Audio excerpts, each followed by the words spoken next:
tuning in to Brathouse Sports. I am your host, Emily Cheddardog DeLeon.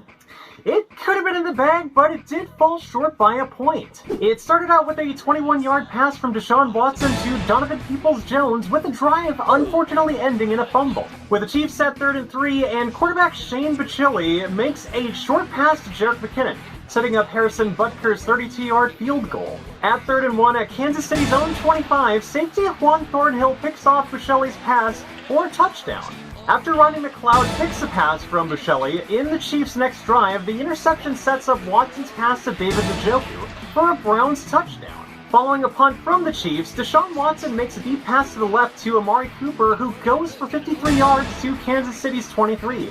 This sets up a running touchdown by John Kelly Jr. First quarter ends 22-3 Browns. The Chiefs were already in a drive, and Bachilli makes a 15-yard pass to LaMichael Pirine.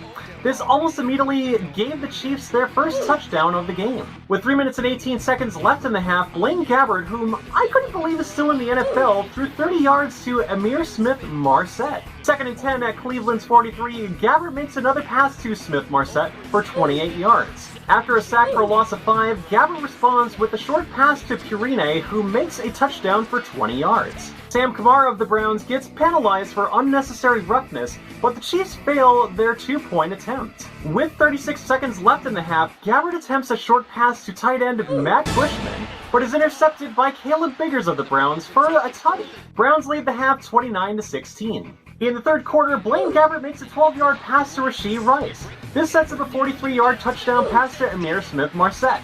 In the Browns' responding drive at 3rd and 11, Kellen Mond threw a deep pass intended for receiver Jalen Wayne, but gets intercepted by Chiefs corner DiCaprio Bootle. Following this, Deneric Prince makes a 15-yard run to Cleveland's 11-yard line. 2nd and 10, and Chiefs quarterback Chris Oladokun makes an 11-yard pass to Matt Bushman for a touchdown. Browns get the ball back, and at Cleveland's 41-yard line, Kellen Mond gets sacked by Joshua Kando for a loss of 14 yards. Browns end the third quarter behind the Chiefs 29-30. With 4 minutes and 19 seconds left, Cade York makes a 40-yard field goal that looks okay, but hey, I mean, he made it in. At 3rd and 5 at Kansas City's own 30, Oladokun makes an incomplete pass, but Caleb Biggers of the Browns gets penalized for pass interference. 1st and 10 at Cleveland's 47, Oladokun makes a 24-yard pass to Ty Freifogel for 24 yards. With 1 minute and 48 seconds left, Butker makes a 44-yard field goal to lead the Browns by a point. Browns are 2nd and 10 at Cleveland's own 30. Mond makes a 16-yard pass to Mike Harley. Eventually, the Browns make it to the Chiefs' 25-yard line and sets Cade York for a 43-yard field goal. However, the kick is no good, and the Browns lose 32-33. Now that the preseason is over, the disgruntled Browns faithful got the word about Charlie Brown. Cade York has been waived after trading a 2025 7th-round pick to the LA Chargers for kicker Dustin Hopkins. Despite losing the starting job to second-year kicker Cameron Dicker in LA, Hopkins appears to be an upgrade over York, not only because he's been in the league for 7 years, but has marginally better kicking percentages and has capped 2021 and 2022 at 87.8 and 90%. And the 87.8 is actually an average that I had to do mathematically. I apologize if I'm suck at math. Anyways, keep in mind that this is because York struggled to get in the rhythm after making 75% of his field goals last year and capped this preseason with a dismal 50%. Is it any wonder that people like me and some others nicknamed Cade York Charlie Brown? Could Cade York make it on another team? Maybe not this year, but he should try the USFL or XFL if he does want to gain that experience. Good grief. On top of this, the Browns released and waived many other players over the last few days. There was also a set of trades that happened as well.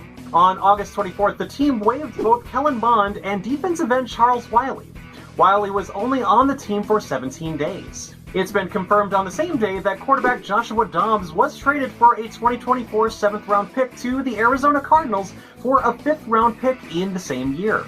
Wide receiver Anthony Schwartz was waived on Sunday, but despite this, he could be signed to the practice squad or maybe even try going for a track and field career in the Olympics. The Browns waived Chris Westry, Caleb Biggers, Cam Bright, Miller Forrestal, Thomas Greenery, Gavin Heslop, Derek Kelly, Nate Metters, Jalen Wayne, Colby Gossett, Jordan Wilkins, Wes Martin, Sam Kamara, Tommy Togai, Tanner McAllister, and unfortunately Austin Watkins Jr. Updates are still developing in terms of making who is going to be on the 53-man roster. The Browns traded tackle Tyrone Wheatley Jr. for Patriots running back Pierre Strong Jr. Strong is entering his second season from South Dakota State. He was selected by the Pats in the 4th round last year, where he played in 15 games as a rookie. In his sole regular season in New England, he rushed for 100 yards on 10 carries for a touchdown. He also had 7 receptions for 42 yards. Tyrone Wheatley spent the 2022 season on the Browns practice squad. There were a couple of Browns injuries that occurred in last week's game against the Chiefs. Receiver Jakeem Grant suffered a broken patella in his knee on the opening kickoff, and this will be his second straight year dealing with the season-ending injury before the regular season begins. Donovan Peoples-Jones and Jerome Ford both could be taking punt returns and kick returning duties respectively. Linebacker Jordan Kunaszyk suffered a torn MCL sometime later in this game. Kunaszyk's injury could influence a potential cut that could open the 4th linebacker spot to Muhammad Diabate. And before we go, we're going to talk about another contract restructure. Andrew Berry did it again by restructuring this time Myles Garrett's contract 9 days ago and cleared about $12.8 million in cap space. This gives the Browns close to $34 million in cap space, which is the most in the NFL right now. With this, it shouldn't be expected that the Browns will spend this right away, as the team could be at about $52 million over the cap next season, and that the $34 million could be used to roll over for relief.